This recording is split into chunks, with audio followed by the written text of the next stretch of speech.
1절 말씀 저희가 함께 읽겠습니다. 6장 1절 시작.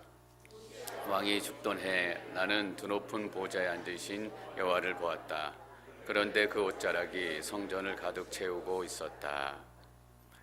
우시야 왕이 죽던 해, 우시야 왕 몇 년, 누구 왕 몇 년 이렇게 기록하지 않고 우시야 왕이 죽던 해라고 6장 1절은 시작이 됩니다. 나름 꽤 괜찮게 다스렸던 왕입니다. 52년 동안 긴 기간을 유다를 통치했을 뿐만 아니라 우시야 왕이 통치하면서 그동안 잃어버렸던 땅들도 좀 회복을 하고 나름대로 국력이 강성해지던 그런 시기였습니다. 근데 마지막에 우시야 왕이 제사장이 아님에도 불구하고 제사장들이 막 말리는데 자기가 들어가서 하나님 앞에 향을 드리다가 하나님 앞에 심판을 받습니다. 그래서 나병에 걸려서 죽게 되고, 내부적으로는 그런 일이 시작이 되고, 또 외부적으로는 아시리아가 점점 강성해져서 북이스라엘과 남유다를 공격해오기 시작하던 그런 시점입니다.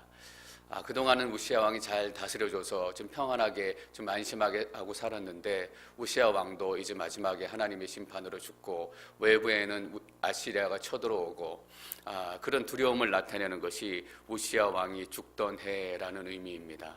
여러분, 우리가 의지하고 있던 것들이 사라지고 무너지면 우리의 인생 끝이 나는 것처럼 우리는 실망하고 절망합니다.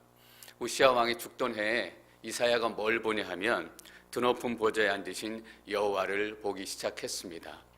여러분, 우리가 붙들고 있던 것이 무너지는 순간 우리는 절망 가운데 묶이는 것이 아니라 우리 삶의 영광으로 임하시는 하나님의 임재를 경험하시기를 축원합니다. 우리 눈에 이것이 있고 또 저것이 있고 그것 때문에 가리워져서 오히려 하나님을 보지 못할 때가 너무나 많습니다.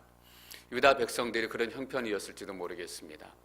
우시야 왕이 나름대로 잘 다스려줬기 때문에 평안하다 이 평안이 계속될 것처럼 저 우시야 왕이 우리를 지켜주기만 하면 우리는 근심 없이 살아갈 것처럼 이스라엘 백성들은 착각하며 지냈습니다.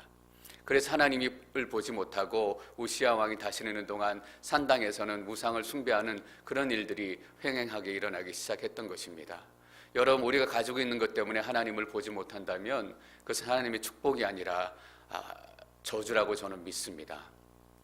우리가 가지고 있던 것들 무너지는 그 순간에 우리가 더 깊이 하나님을 만나기 시작한다면 우시야 왕이 죽던 그 해조차도 우리에게 큰 축복이 될 줄 믿습니다. 보좌에 앉으신 여호와를 보았는데 그 옷자락이 성전을 가득 채우고 있었습니다. 그 옷자락, 하나님의 충만한 임재가 성전을 가득 채우고 있었다라는 의미입니다. 하나님의 구원의 역사는 여러분 계속될 것입니다. 하늘에 있는 성전에만 하나님의 영광이 가득 차는 것이 아니라 언젠가는 하나님의 영광이 우리의 삶 속에 이 땅에 충만하게 임할 때가 있을 줄 저는 믿습니다. 이사야는 하나님의 이 환상을 통해서 그 시간을 꿈꾸기 시작했다라고 저는 믿습니다. 저 하늘의 영광이 하늘에만 머물러 있는 것이 아니라 지금은 유다 땅 모든 산들에 산당과 제사당으로 또 우상 숭배하는 것으로 가득 덮여져 있지만 하나님께서 회복하실 그 순간에는 하나님의 영광이 하나님의 옷자락이 충만하게 덮게 되는 그런 임재가 나타나게 될 것이다. 여러분, 이것보다 더 영광스러운 일이 어디 있겠습니까? 우리가 예배 드릴 때마다 하나님의 옷자락을 경험하고 하나님의 옷자락의 흔적을 경험하게 된다면, 여러분, 12년 혈루병 걸린 여인 기억하십니까? 예수님의 옷자락을 만졌더니 12년 동안 그 삶을 괴롭혔던 병이 떠나갔습니다. 근데 하나님의 임재의 옷자락이 우리 삶 가운데 임하기 시작하면 도대체 어떤 일이 일어나기 시작하겠습니까? 12년 동안, 24년 동안, 48년 동안 우리의 삶을 묶고 있었던 모든 혈루병들과 모든 저주들은 끊어지게 될 줄 믿습니다. 여러분, 주님 날개 아래 우리가 피해야 합니다. 하나님의 놀라운 옷자락이 여러분 한 분 한 분을 덮기를 축원합니다. 그리고 이사야 6장은 이사야가 소명을 받는 장으로 유명합니다. 이사야가 소명을 받는 장, 가장 중요한 이사야의 인생의 중요한 일일 수 있습니다. 이사야가 자기 그 역사를 기록하면서 1장 1절에 이 일들을 기록하고 싶었을지는 모르겠습니다. 근데 1장에서 5장까지 하나님의 심판과 하나님의 말씀을 증거한 이후에 6장에서야 자기의 소명에 대해서 기록을 하고 있습니다. 여러분, 어떤 의미입니까? 내가 소명받는 것보다 더 중요한 것은 하나님의 말씀이다라는 의미입니다. 여러분, 우리는 착각하며 살아갈 때가 너무나 많습니다. 내 삶이 중요하기 때문에, 내가 살아가는 모습이 너무나 중요하기 때문에, 내 사명이 어떤 것일까, 이것이 너무나 중요하기 때문에 하나님이 오히려 뒷전으로 밀려날 때가 많습니다. 내 소명이 1장에 와야 되고, 내 콜링이 1장에 와야 되고, 하나님의 말씀이 6장쯤에 와야 우리의 마음이 편안해집니다. 여러분, 기억하십시오. 소명보다 사명보다 더 중요한 것은 하나님의 살아계심입니다. 저는 이사야의 그 마음을 깨닫게 됩니다. 앞에 1장에서 5절까지 하나님의 심판이 쭉 계속 유다 땅에 임할 심판들이 계속됩니다. 그리고 나서 자기의 소명에 대해서 고백하기 시작한다는 것. 저는 여러분들이 무엇보다 하나님 말씀 들으시기를 축원합니다. 때때로 우리가 사역을 못하면 좀 어떻습니까? 때때로 좀 능력이 없으면 어떻습니까? 남들처럼 힘이 세지 않을 수도 있습니다.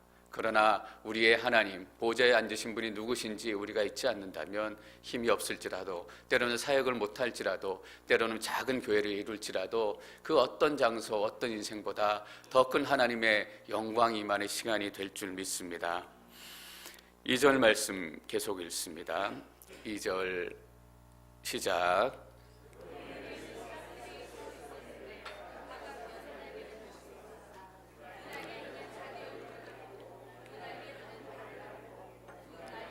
날고 있었습니다. 이 천사들의 모습, 스랍은 천사를 의미합니다. 불붙은 천사를 의미하는데 이 환상의 모습을 계시록에서 사도 요한이 똑같이 보았습니다.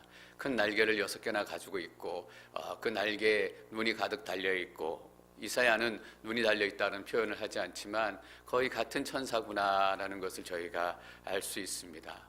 이 천사들이 하나님 앞에 어떻게 서 있는가, 이 천사들이 하나님 앞에 서 있는 모습을 통해서 우리가 이 땅에서 어떤 모습을 가지고 살아가야 할지 우리가 깨달을 수 있습니다.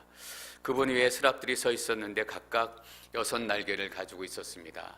6날개를 가지고 있다는 것은 굉장히 힘이 있는 존재, 영적인 존재다라는 것을 의미합니다.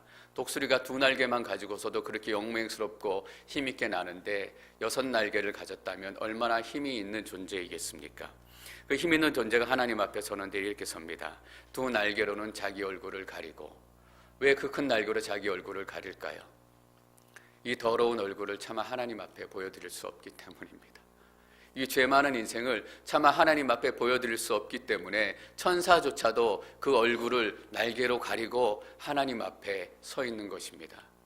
하나님의 영광에 비추어 볼 때 그 스랍 천사들도 얼마나 나약하고 얼마나 죄 많고 얼마나 더러운 존재인가, 그것들을 깨닫게 되었기 때문에, 여러분, 우리가 하나님의 임재 앞에 섰을 때 우리는 어떻게 해야 될까요?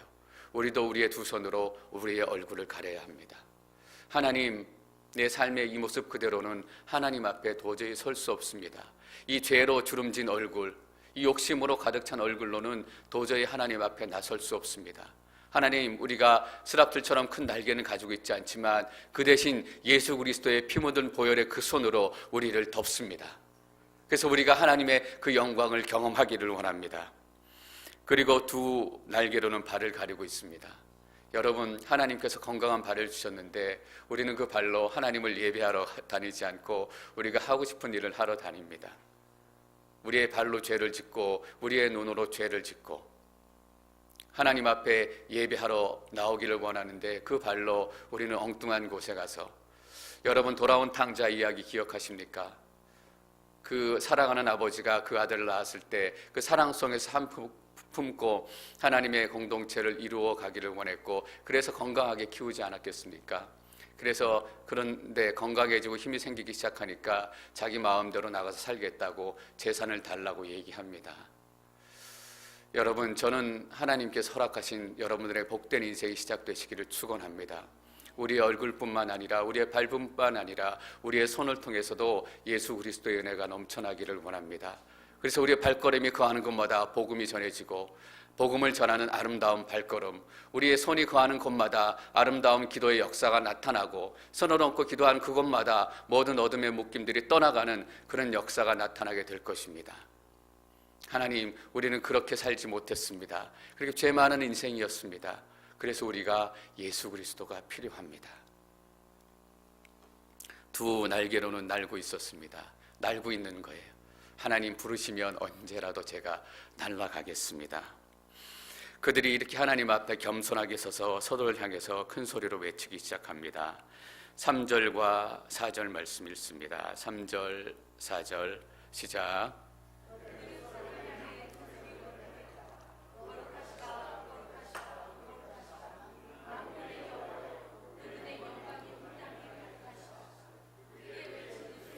문설주들이 흔들렸고 성전은 연기로 가득 찼습니다. 큰 소리로 노래합니다. 요한계시록의 천사들도 똑같이 노래합니다. 거룩하시다, 거룩하시다, 거룩하시다. 여러분, 왜 천사들이 이렇게 3번이나 노래하는 줄 아십니까? 하나님은 거룩하신 분이시기 때문입니다. 하나님은 거룩하신 분이시기 때문에 이 거룩하시다 노래하지 않고는 그 앞에 설 수 없기 때문입니다. 거룩하시다라는 말이 어떤 의미입니까? 우리와 다르다라는 의미입니다. 우리와 구별된다라는 의미입니다. 저는 여러분들이 거룩의 의미를 깨닫기를 원합니다. 그 거룩하신 하나님께서 우리와 함께 거하시기로 작정하셨습니다. 거룩하시다라는 의미는 우리와 함께 거할 수 없다라는 의미를 가지고 있어요. 왜냐하면 다른 존재이기 때문에. 예수님께서 그 거룩한 처소를 버리시고 거룩한 영광을 버리시고 우리 가운데 그 더러움 가운데 임하시기 시작하셨습니다.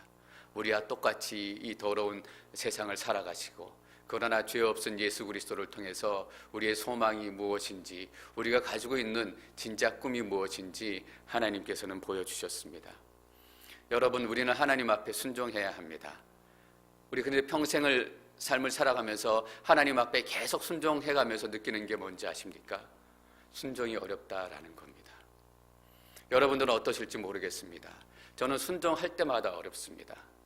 순종하니까 하나님의 이런 은혜가 있구나라고 경험했지만 다음번에 또 순종할 때 또 어려움이 찾아옵니다.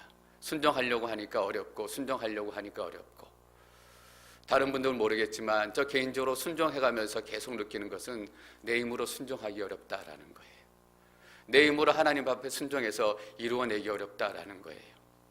내가 순종해서 무엇인가 이루어졌다면 그것은 내 순종 때문이 아니라 하나님께서 나와 함께 계셨기 때문이다라는 거예요.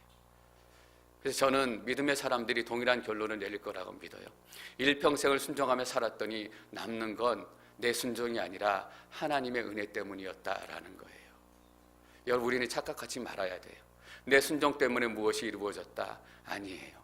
순종할 때마다 내 마음 가운데 작은 떨림이 있어요. 순종해도 괜찮을까? 순종해도 손해보지 않을까? 순종의 인생을 다 마치고 나면 얻는 결론, 하나님 내 순종 때문이 아니라 하나님의 은혜 때문에 내가 그나마도 순종하고 그나마도 하나님의 은혜를 누릴 수 있었습니다. 하나님은 나와는 다르신 분이십니다. 그 나약한 나에게도 하나님의 은혜를 베푸시고, 나 같으면 나 같은 사람 버렸겠지만 하나님은 절대 나를 포기하지 않으셨습니다. 왠지 아세요? 하나님은 우리와 다르신 분이시기 때문이에요. 하나님의 사랑은 거룩한 사랑이에요. 어떤 의미예요? 우리와 다른 사랑이에요. 사랑했다가 말고, 사랑했다가 말고, 날씨 좋으면 사랑하고 날씨 나쁘면 사랑하지 않고. 하나님의 사랑은 거룩한 사랑이에요. 우리와 다른 사랑, 변함없는 사랑, 흔들리지 않는 그 사랑. 그래서 우리가 찬양하고 순종하고 살면 맨 마지막에 남는 찬양의 고백이 바로 이거예요. 거룩하다, 거룩하다, 거룩하다. 하나님은 나와는 다르신 분이셨군요. 이것을 깨닫는 게 믿음이에요. 믿음이 깊어지면 깊어질수록, 말씀이 깊어지면 깊어질수록 우리가 깨닫게 되는 것은 무엇인가? 하나님은 나와는 다르다라는 거예요. 거룩하신 하나님. 그래서 영적인 세계의 모든 비밀을 알고 있는 천사들이 노래하는 노래가 바로 이거예요. 거룩하다, 거룩하다, 거룩하다. 저는 여러분들이 그 어떤 것보다 이 하나님의 거룩을 경험하시기를 원합니다. 하나님의 거룩을 경험한다라는 것은 우리 삶의 죄된 모습을 그대로 바라보게 된다라는 의미입니다. 4절 크게 외치는 소리에 문설주들이 흔들렸고 성전은 연기로 가득 찼습니다. 거룩하다라는 이 찬송 소리에 문설주가 흔들리기 시작합니다. 여러분을 묶고 있는 옥문이 이렇게 흔들리기를 저는 축원합니다. 사도 바울과 실라가 빌립보 감옥에 갇혔습니다. 그들이 감옥에서 하나님을 찬양하고 하나님을 노래하기 시작했더니 그들을 묶고 있었던 그 옥문이 흔들리고 그 혹토가 흔들리기 시작했습니다. 거룩하다, 거룩하다, 거룩하다. 우리 찬양팀이 성가대가 우리 앞에 나와서 찬양할 때 우리의 성전이 하나님의 영광으로 흔들리기를 저는 간절히 소망합니다. 하나님의 거룩이 임하면 흔들리게 돼 있습니다. 하나님의 거룩한 말씀이 선포되면 그 인생은 변화되어지게 돼 있습니다. 그렇게 오랜 시간 말씀을 전했는데도 왜 변화되지 않을까? 아닙니다. 저는 변화된다라고 여러분 믿습니다. 왜냐하면 거룩한 하나님의 말씀이기 때문에 하나님의 거룩이 임하면 반드시 흔들리게 되어 있습니다. 여러분 흔들리시기를 축원합니다. 5절 말씀 계속 읽습니다. 5절 시작.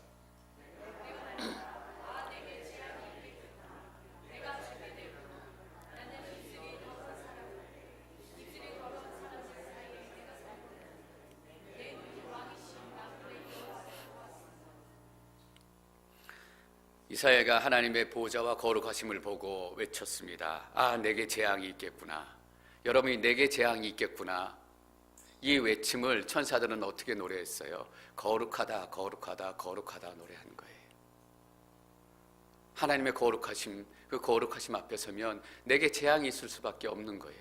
얼마나 더럽고 얼마나 죄 많고 얼마나 추잡한 인생인지 스스로가 깨닫게 되기 때문에 똑같은 고백이에요. 내게 재앙이 있구나 라는 것을 찬양으로 올려드리면 거룩하다, 거룩하다, 거룩하다예요. 하나님 거룩 앞에 서니까 내가 얼마나 죄 많은 존재인지, 제가 하나님 앞에 깊은 기도하면서 임재 앞에 나가면 제가 얼마나 더럽고 얼마나 추한 존재인지 깨닫게 돼요. 그래서 제 가슴을 치지 않을 수 없어요. 제 눈에 눈물이 쏟아지지 않을 수 없어요. 하나님, 제가 죽게 됐습니다. 저는 특별히 말씀 사역을 하는 사람이기 때문에 이사야의 이 고백이 너무나 간절하게 제 마음에 와 닿아요. 나는 입술이 더러운 사람인데, 그 거룩한 하나님의 말씀을 증거하는데 내 입술이 얼마나 더러운 삶을 살아내고 있는가. 단순히 내 이 육신의 입술뿐만 아니라 내 삶의 입술, 내 생각의 입술, 그것들로 나는 도대체 무슨 생각을 하고 어떤 삶의 모습을 이 땅 가운데 보여주고 있는가. 과연 사랑하라고 말씀하신 하나님의 말씀에 순종해서 저 깊은 심령 깊은 곳에서 사랑하고 있는가. 나는 입술이 더러운 사람인데, 여러분, 제가 입술이 더러운 사람입니다. 입술이 더러운 사람들 사이에 내가 살고 있는데 여러분도 입술이 더러운 사람이래요. 그런데 우리에게 소망이 있습니다. 입술이 더러운 사람이라 죽게 되었구나 라고 고백했는데 6절 7절 말씀 읽습니다. 6절 7절 시작.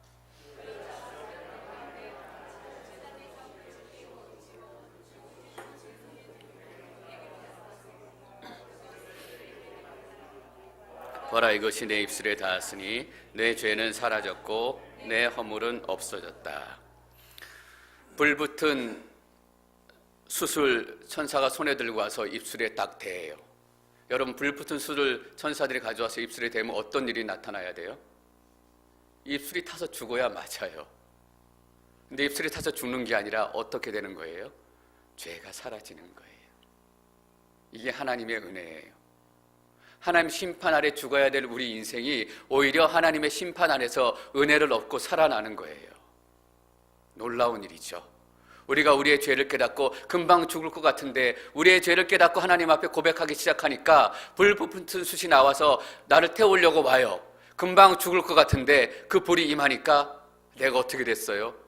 죄 용서함 받고 사는 거예요. 이게 하나님의 은혜입니다, 여러분. 죽을 것 같잖아요. 쓰러질 것 같잖아요. 이 절망 가운데 내가 도저히 일어설 수 없을 것 같잖아요. 그런데 내가 하나님 앞에, 내가 하나님 이 죄 때문에 죽게 됐습니다. 내가 이 절망 때문에 도저히 살아날 수 없게 됐습니다. 내게 재앙이 임하게 됐습니다. 그런데 천사들이 숯불을 들고 달려올 때 그 성령의 불로 우리가 새로워지기 시작하는 거예요. 정결해지기 시작하는 거예요. 그래서 여러분, 성령 받으면 새 사람이 돼요. 원래는 성령 받으면 죽어야 돼요. 하나님의 거룩한 영이 우리 죄 같은 인생에 들어오면, 죄 같은 삶에 들어오면 나는 죽어야 되잖아요. 근데 성령 받으면 내가 새 사람이 돼요. 저는 여러분 모두가 성령 세례를 경험하시기를 축원합니다. 성령의 살아계심을 경험해야 돼요. 방언도 하시고 예언도 하시고 성령 세례를 통해서 성령께서 어떠한 분이신지 우리가 실제적으로 경험하는 일들이 여러분 가운데 나타나기를 축원합니다. 그러면 우리 삶이 달라지기 시작하는 거예요. 그것을 입에 대고 말했습니다. 보아라, 이것이 내 입술에 닿았으니 내 죄는 사라졌고 내 허물은 덮어졌다.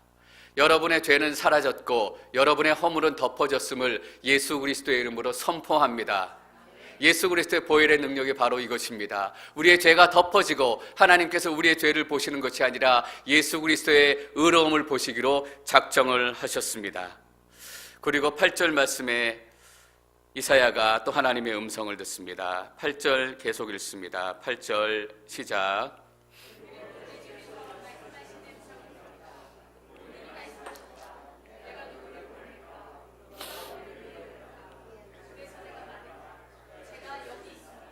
저를 보내주십시오.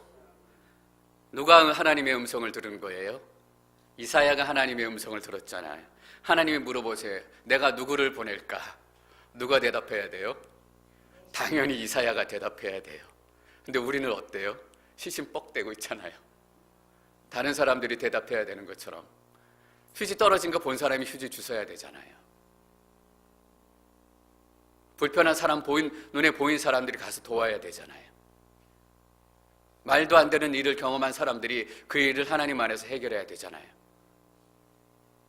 하나님의 음성을 듣는 사람이 하나님의 부르심에 반응해야 된다는 거예요. 우리가 기도하다가 어렵고 힘든 사람들이 그 마음이 느껴질 때가 있어요.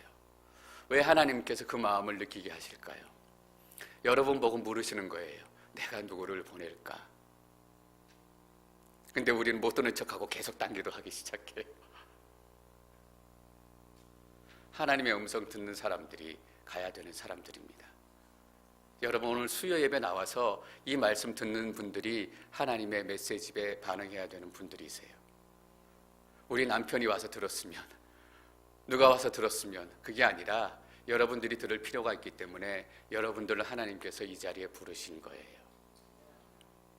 이게 이사야에게만 주신 음성이겠어요? 내가 누구를 보낼까?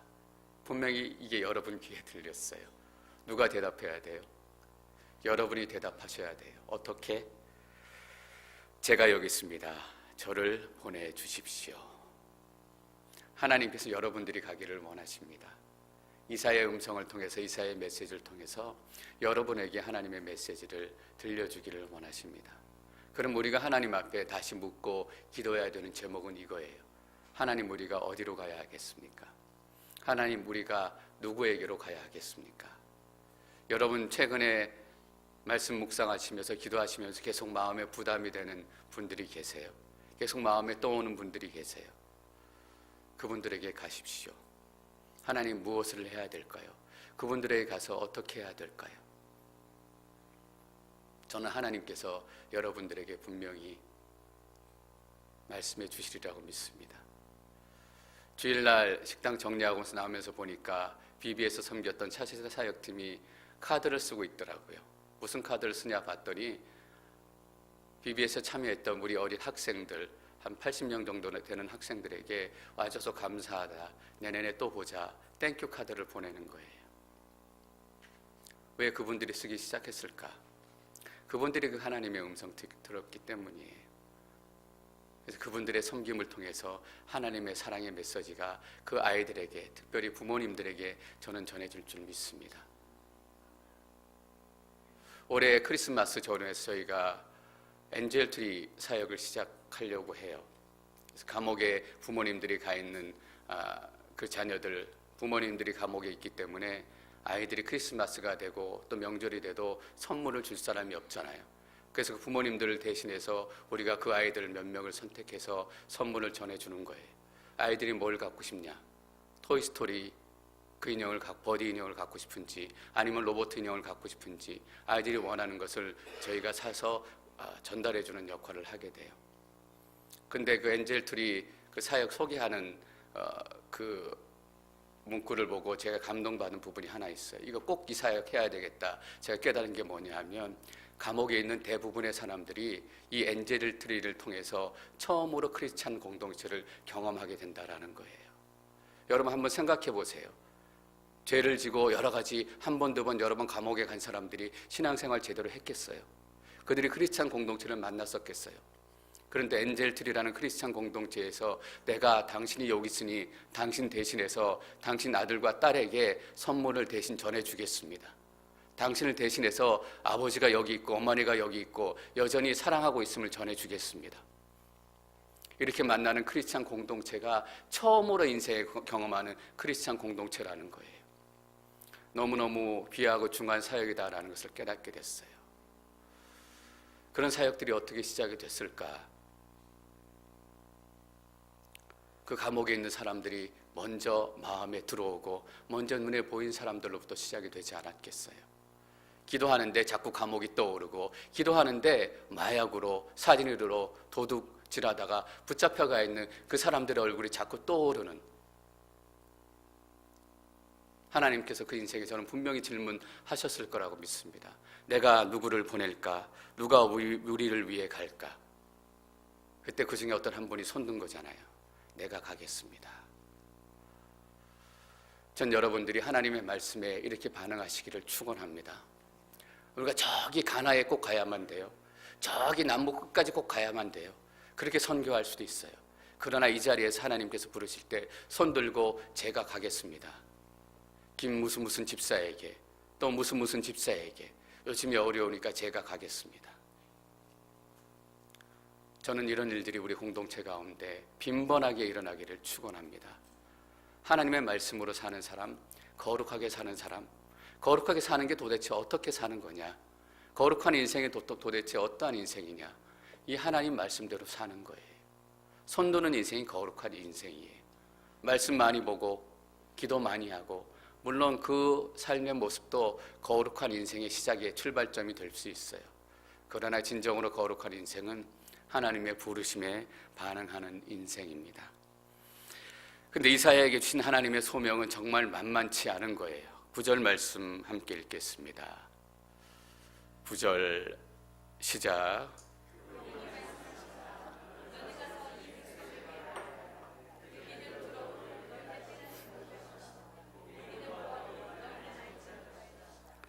이스라엘 백성들에게 가서 이 말씀을 전해야 된다라는 이사야에게 하나님께 소명을 주세요.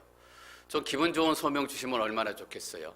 네가 가서 손을 얹는 곳마다 병자가 회복될 것이다. 네가 기도하는 곳마다 죽은 인생이 살아나는 역사가 나타날 것이다. 이러면 할만하잖아요. 힘도 나고 용기도 나고 하나님 내게 성령 주십시오. 내가 단번에 가겠습니다. 갈만한데 이사야에게 주는 메시지는 그게 아니에요. 너는 가서 이 백성에게 말하여라. 듣기는 들어도 너희는 깨닫지 못할 것이다. 보기는 보아도 너희는 알지 못할 것이다. 쉽게 말하면 어떤 메시지예요? 너희 인생 이제 꽝이다라는 거잖아요. 너희 인생 쫑났다. 하나님이 심판하신다. 이 얘기를 전해야 하는 거예요. 두 가지 의미를 가지고 있다고 저는 봐요. 너는 깨닫지 못할 것이다. 보기는 보아도 너희는 알지 못할 것이다. 첫 번째, 너는 이 사역을 하면서 사람들의 핍박을 받게 될 것이다. 당연하잖아요. 듣기 좋은 소리 해도 듣기 좋은 얘기해도 복음을 전하면 핍박을 받는데 사람들에게 들은 소리 전하면 당연히 핍박을 받는 거잖아요. 이 사역은 편안하고 만만한 사역이 아니다. 분명히 너는 핍박을 받게 될 것이다. 여러분, 복음의 사역이 가지고 있는 본질 중에 하나가 핍박이에요. 이걸 우리가 전해야 되는 거예요. 하나님의 말씀을 듣지 않으면 너희는 심판당하게 될 것이다. 너희가 하나님 앞에 죄를 회개하고 돌이키지 않으면 너희는 죽은 인생이 될 것이다. 복음을 전하는데 어떻게 핍박을 받지 않겠어요? 복음을 전하는데 어떻게 사랑만 받고 살겠어요?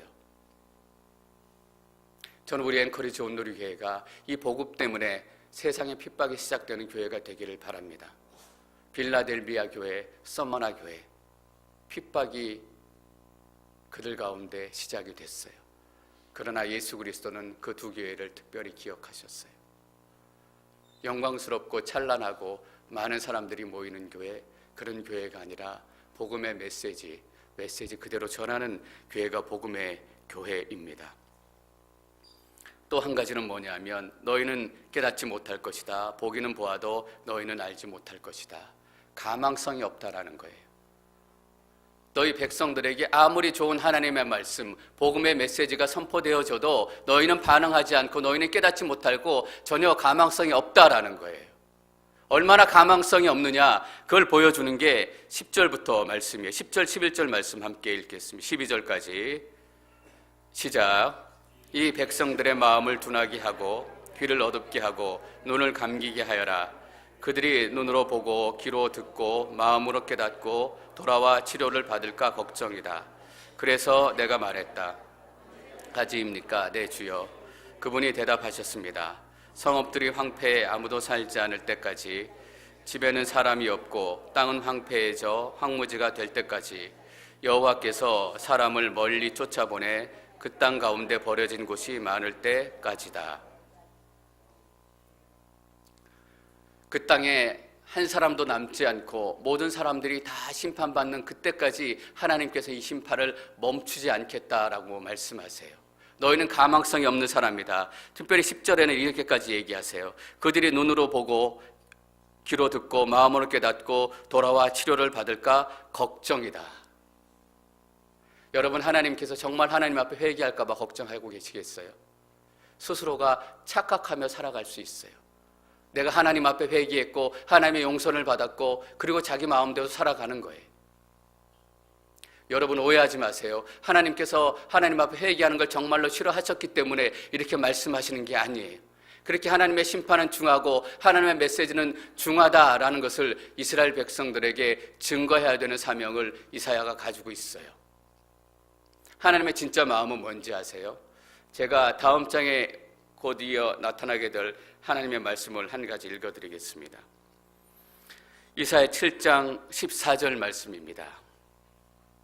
이사야 7장 14절은 이렇게 기록되어 있습니다. 그러므로 주께서 친히 다윗 왕실의 표적을 주실 것입니다. 보십시오, 처녀가 잉태 아들을 낳고 그를 임마누엘이라고 부를 것입니다. 메시아를 향한 소망을 이스라엘 백성들에게 주시는 거예요. 하나님께서 말씀하고 싶은 메시지는 뭐예요? 너희들 힘으로, 너희들 회개의 능력으로는 너희들 가운데 구원이 시작되지 않는다라는 거예요. 너희들이 암만 발버둥 쳐도 너희들 죄 때문에 너희들은 하나님 앞으로 돌아올 수 없다라는 거예요. 누가 시작해야 된다라는 거예요? 다윗 왕실의 표적을 주실 것입니다. 하나님께서 표적을 주신대요. 보십시오, 처녀가 잉태의 아들을 낳고 그를 임마누엘이라고 부를 것입니다.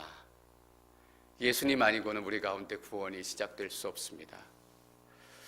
우리가 좋은 마음을 가졌기 때문에, 우리가 좋은 마음을 갖고 하나님 앞에 회개했기 때문에, 그 능력을 가졌기 때문에 구원이 시작된 것이 아니라 하나님께서 우리를 불쌍히 여기시고 우리 안에 메시아를 허락하셨기 때문입니다. 13절 말씀 계속 읽습니다. 13절 시작.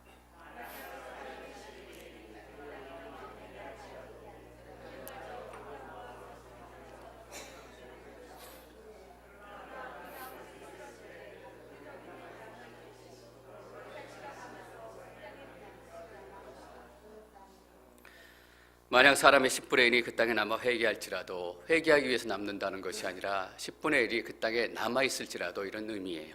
남아있을지라도 그 남아있는 사람들마저 하나님의 심판으로 다 불타게 될 것이다 라는 거예요.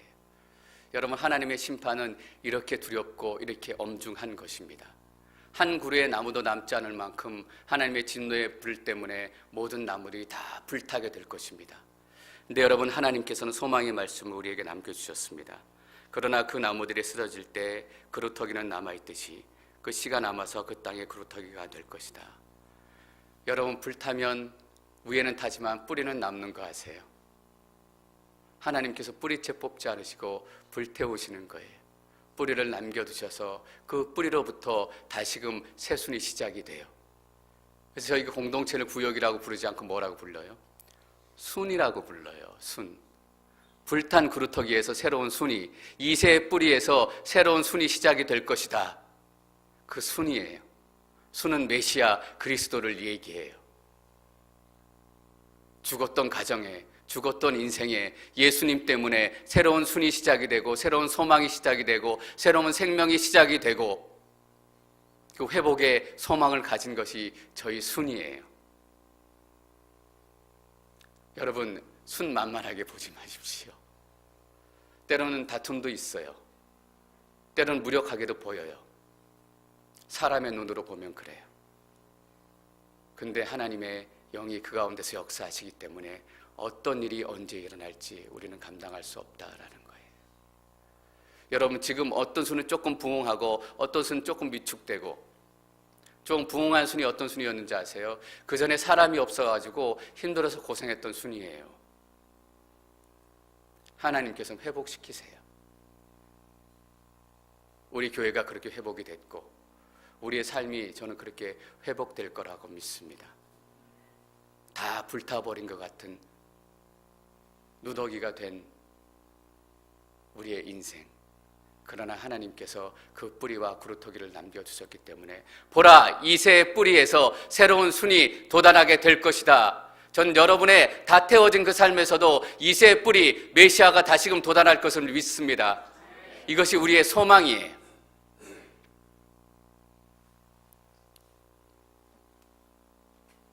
공동체 개강 예배에 많은 분들 참여하시기를 바랍니다.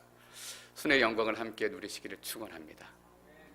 여러분의 삶에 이 새 순이 돋아나서 예수 그리스도의 살아계신 하나님의 놀라운 영광, 거룩하다, 거룩하다, 거룩하다, 이 놀라운 찬송이 여러분 삶 가운데 시작되기를 축원합니다.